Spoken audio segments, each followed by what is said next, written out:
नमस्कार। आकाशवाणी जयपुर अजमेर से प्रस्तुत हैं प्रादेशिक समाचार।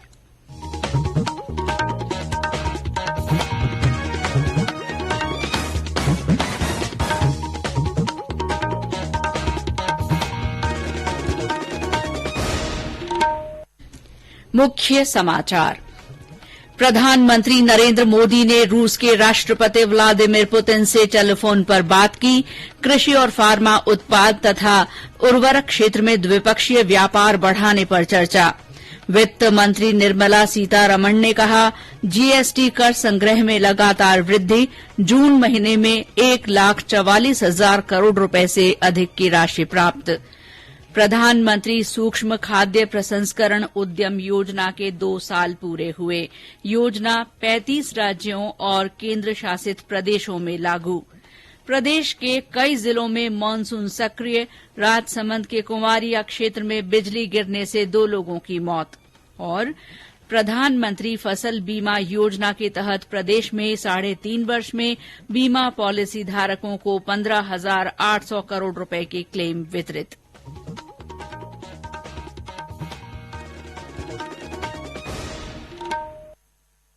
समाचारों के साथ मैं शीला चावला और अब समाचार विस्तार से। प्रधानमंत्री नरेंद्र मोदी ने आज रूस के राष्ट्रपति व्लादिमीर पुतिन के साथ टेलीफोन पर बातचीत की। दोनों नेताओं ने कृषि और फार्मा उत्पाद तथा उर्वरक के क्षेत्र में द्विपक्षीय व्यापार को बढ़ावा देने के बारे में चर्चा की। उन्होंने अंतर्राष्ट्रीय ऊर्जा और खाद्य बाजारों की स्थिति सहित अन्य वैश्विक मुद्दों पर भी विचार विमर्श किया। इस दौरान राष्ट्रपति पुतिन की पिछले साल दिसंबर में भारत यात्रा के समय लिए गए निर्णयों के कार्यान्वयन की भी समीक्षा की गई। यूक्रेन के मुद्दे पर प्रधानमंत्री ने वार्ता और कूटनीति से संकट का समाधान करने में भारत की दीर्घकालिक नीति को दोहराया और नियमित परामर्श जारी रखने पर सहमति व्यक्त की। वित्त मंत्री निर्मला सीतारमण ने कहा है कि जीएसटी कर संग्रह में लगातार बढ़ोतरी हो रही है और जून महीने में 1,44,000 करोड़ रुपए से अधिक की राशि जीएसटी के रूप में प्राप्त हुई। आज नई दिल्ली में 5वें वस्तु और सेवा कर दिवस के अवसर पर उन्होंने कहा कि अप्रैल के बाद जून महीने में जीएसटी संग्रह में सबसे अधिक बढ़ोतरी हुई है। वित्त मंत्री ने कहा कि जीएसटी प्रणाली ने कर विसंगतियों को दूर किया है। प्रधानमंत्री नरेंद्र मोदी ने माल और वस्तुकर जीएसटी के 5 साल पूरा होने की सराहना करते हुए कहा है कि ये एक प्रमुख कर सुधार है। श्री मोदी ने कहा कि GST ease of doing business को बढ़ावा दे रहा है और एक राष्ट्र एक कर की अवधारणा को पूरा कर रहा है। प्रधानमंत्री सूक्ष्म खाद्य प्रसंस्करण उद्यम यानी पीएमएफएमई योजना के 2 साल पूरे हो गए हैं। खाद्य प्रसंस्करण उद्योग मंत्रालय ने आज एक बयान में कहा कि ये योजना इस समय 35 राज्यों और केंद्र शासित प्रदेशों में लागू की जा रही है।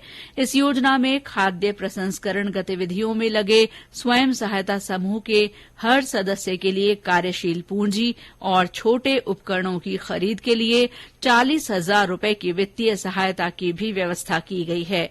अब तक 1 लाख से अधिक स्वयं सहायता समूहों के सदस्यों की पहचान की गई है और 203 करोड़ रुपए की राशि जारी की जा चुकी है। कृषि मंत्री नरेंद्र सिंह तोमर ने कहा है कि पिछले 8 साल में कृषि क्षेत्र और किसानों के जीवन में बदलाव आया है। श्री तोमर ने आज नई दिल्ली में कृषि भवन में डीडी किसान चैनल स्टूडियो का उद्घाटन करने के बाद कहा कि देश में बड़ी संख्या में ऐसे किसान हैं जो डीडी न्यूज और डीडी किसान चैनल से आसानी से जुड़ सकते हैं। उन्होंने कहा कि किसानों को प्रौद्योगिकी से जोड़ने और लाभकारी फसलों की ओर आकर्षित करने के उद्देश्य से ये चैनल सरकार और किसानों के बीच सेतु के रूप में काम कर सकता है। संसद का मानसून सत्र इस महीने की 18 तारीख से शुरू होकर 12 अगस्त तक चलेगा। लोकसभा सचिवालय ने बताया कि इस सत्र में कुल 18 बैठकें होंगी। इस बीच 18 जुलाई को राष्ट्रपति चुनाव और 6 अगस्त को उपराष्ट्रपति पद के चुनाव के लिए मतदान होगा। दोनों की मतगणना संसद भवन परिसर में की जाएगी। नवनिर्वाचित राष्ट्रपति को 25 जुलाई को संसद भवन के केंद्रीय कक्ष में शपथ दिलाई जाएगी। उपराष्ट्रपति 11 अगस्त को शपथ लेंगे।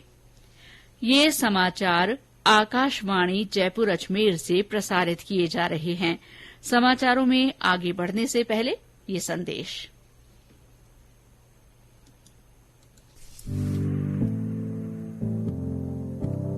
कंपटीशन की अगर आप कर रहे हैं तैयारी, तो उनके लिए ऑल इंडिया रेडियो पर हम लाए हैं अभ्यास, एक ऐसा कार्यक्रम जिसमें आप पूछेंगे सवाल व्हाट्सएप नंबर 9289094044 पर, या फिर ईमेल करेंगे abhyas.airnews@gmail.com पर, और हमारे विशेषज्ञ देंगे इसका जवाब। आपका अभ्यास हमारा प्रयास। समाचारों में आपका फिर से स्वागत है। प्रदेश में दक्षिण पश्चिम मानसून राजधानी जयपुर सहित पूर्वी जिलों में सक्रिय है। कोटा और भरतपुर संभाग के जिलों में कल से रुक रुक कर तेज बारिश हो रही है। राज्य के पश्चिमी हिस्सों में भी हल्की से मध्यम बारिश हुई। मानसून ने कल एक सप्ताह की देरी से प्रदेश में दस्तक दी। 7 साल बाद मानसून ने रास्ता बदला है।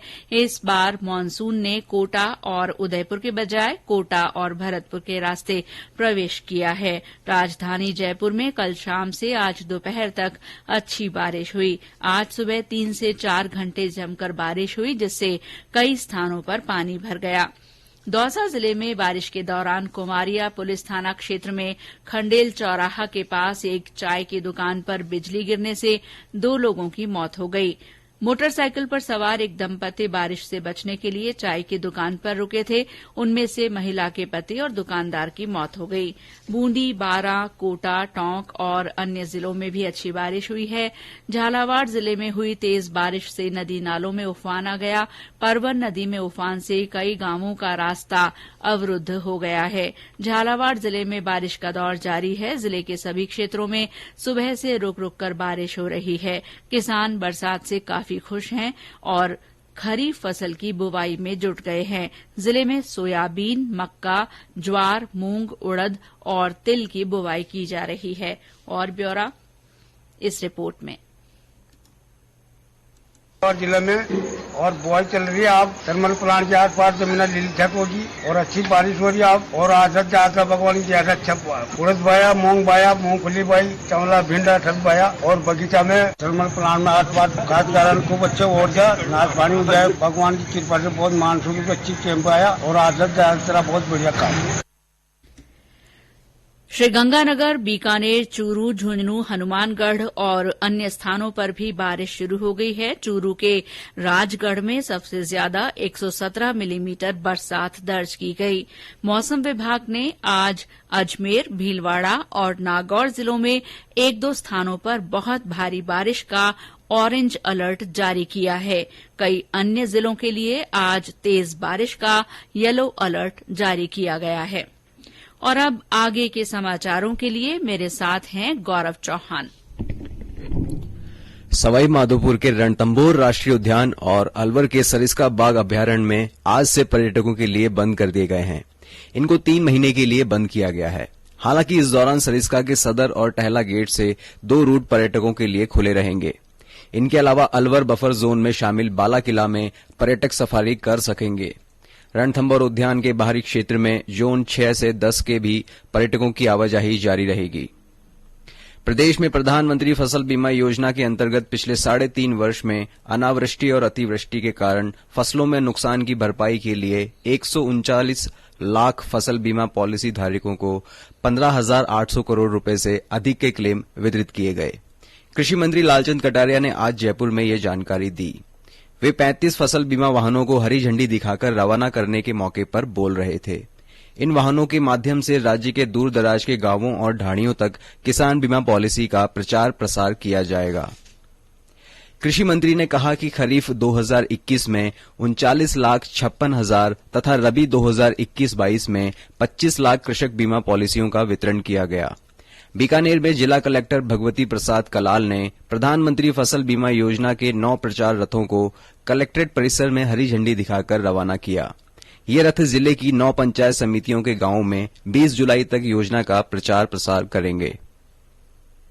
कृषि विभाग की तरफ से आज 9 वाहन रवाना हुए हैं जो कृषकों को प्रधानमंत्री फसल बीमा योजना में अपनी फसल का बीमा कराने के लिए मोटिवेट करेंगे, उनको जानकारी देंगे, प्रेरित करेंगे। 31 जुलाई तक जो कृषक अपनी फसल का बीमा कराना चाहते हैं, चाहे वो ऋणी हो या गैर ऋणी हो, वो सभी अपनी फसल का चयन करके उसका बीमा कराएं। जो मौसम की अनिश्चितता है उसके कारण उत्पादन उतना नहीं हो पाता जितना अपेक्षित है, तो कभी कभी ऐसी मौसम की अनिश्चितता से बचने के लिए किसान को सुरक्षित करने के लिए प्रधानमंत्री फसल बीमा योजना है।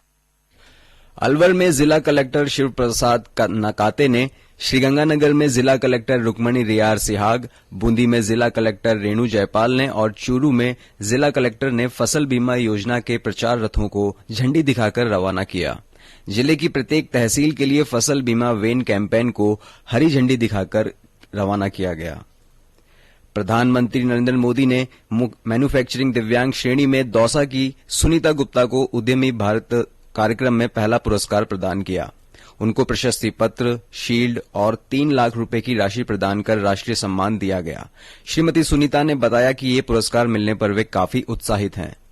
गौरवान्वित महसूस हो रहा है जो मैं देश के प्रधानमंत्री से अवार्ड मैंने लिया है और मुझे मेरे परिवार के लोगों से और सभी समाज के लोगों से, सारी मिनिस्ट्री लोग समाज मुझे आशीर्वाद दे रहा है और उनके आशीर्वाद से ही आज मैं यहाँ तक आ पाई हूँ। मुझे गर्व है कि मेरे परिवार के लोगों ने भी आगे बढ़ाने का हमेशा करा और मैं सबसे मेरे जो पति है वो भी दिव्यांग थे और मुझे उन्होंने हमेशा आगे बढ़ाने को प्रेरित किया।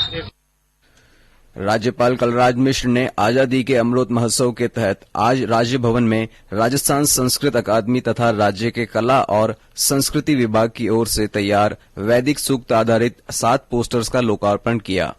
इस मौके पर उन्होंने कहा कि वेद की भारतीय संस्कृति से प्रेरणा लेकर जीवन को समृद्ध और संपन्न किया जा सकता है। उन्होंने वेद में आए विचारों को पोस्टर्स के जरिए जन जन तक पहुंचाने का भी आह्वान किया। राज्य सरकार और एनटीपीसी के बीच ultra mega renewable energy power park विकसित करने के लिए समझौता हुआ। आज जयपुर में ऊर्जा मंत्री भवन सिंह भाटी की मौजूदगी में समझौते पर हस्ताक्षर किए गए।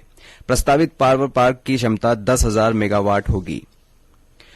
उदयपुर हत्याकांड मामले में पुलिस ने 2 और लोगों को गिरफ्तार किया है। एटीएस के अतिरिक्त महानिदेशक अशोक राठौड़ ने बताया कि इन लोगों को रेकी तथा आपराधिक षड्यंत्र रचने के मामले में गिरफ्तार किया गया है। इन्हें आज न्यायालय में पेश किया गया, जहां से इन्हें 14 दिन के पुलिस रिमांड पर भेज दिया गया है। गौरतलब है कि इस मामले के 2 मुख्य आरोपियों को पहले ही गिरफ्तार किया जा चुका है। उपराष्ट्रपति एम वेंकैया नायडू ने प्रख्यात डॉक्टर विधान चंद्र रॉय को आज उनकी जयंती पर श्रद्धांजलि दी है। श्री राय की जयंती डॉक्टर्स दिवस के रूप में मनाई जाती है। श्री नायडू ने मानवीय पीड़ा कम करने, जीवन बचाने और लोगों को स्वस्थ जीवन जीने में चिकित्सकों के योगदान के लिए सभी डॉक्टरों का आभार व्यक्त किया। ओडिशा की जगन्नाथ यात्रा की तर्ज पर भरतपुर में आज रथ यात्रा निकाली गई। रथ यात्रा मुख्य बाजारों से होकर गुजरी। इस दौरान रथ खींचने के लिए श्रद्धालुओं की काफी भीड़ लगी रही। इस मौके पर बांके बिहारी मंदिर में फूल बंगला झांकी सजाई गई। और अंत में मुख्य समाचार एक बार फिर। प्रधानमंत्री नरेंद्र मोदी ने रूस के राष्ट्रपति व्लादिमीर पुतिन से टेलीफोन पर बात की। दोनों नेताओं के बीच कृषि और फार्मा उत्पाद तथा उर्वरक क्षेत्र में द्विपक्षीय व्यापार बढ़ाने पर चर्चा हुई। वित्त मंत्री निर्मला सीतारमण ने कहा है कि जीएसटी कर संग्रह में लगातार वृद्धि हो रही है। जून में 1,44,000 करोड़ रुपए से अधिक की राशि प्राप्त हुई। प्रधानमंत्री सूक्ष्म खाद्य प्रसंस्करण उद्यम योजना के 2 साल पूरे हो गए हैं। योजना 35 राज्यों और केंद्र शासित प्रदेशों में लागू है। प्रदेश के कई जिलों में मानसून सक्रिय है। राजसमंद के कुमारिया क्षेत्र में बिजली गिरने से 2 लोगों की मौत हो गई। और प्रधानमंत्री फसल बीमा योजना के तहत प्रदेश में 3.5 वर्ष में बीमा पॉलिसी धारकों को 15,800 करोड़ रुपए के क्लेम वितरित किए गए। इसी के साथ प्रादेशिक समाचार बुलेटिन समाप्त हुआ। नमस्कार।